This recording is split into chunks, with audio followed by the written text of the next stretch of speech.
Alright, so I know I don't normally talk for these videos, but this time I have to be fairly quick. This is an impromptu video, was not on the agenda today.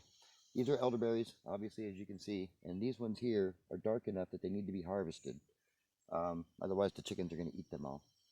So, I just cut a little bit above, and just put them in a bowl. When you wash them off, use cold water, as cold as possible.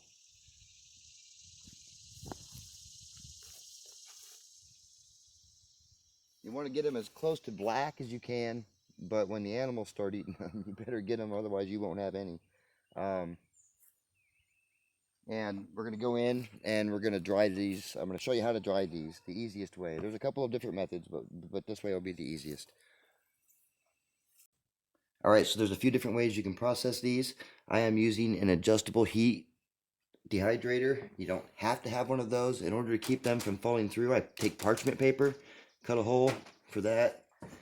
You just take your elderberries and you set them in, and see, for the loose ones, that way they don't fall through to the bottom.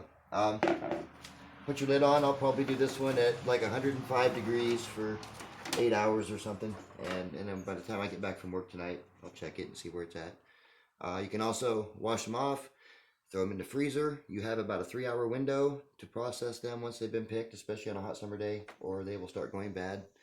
And that's what you have. If you have any questions, leave them in the comments below. I'm going to try to keep this down to a minute. Thanks for watching.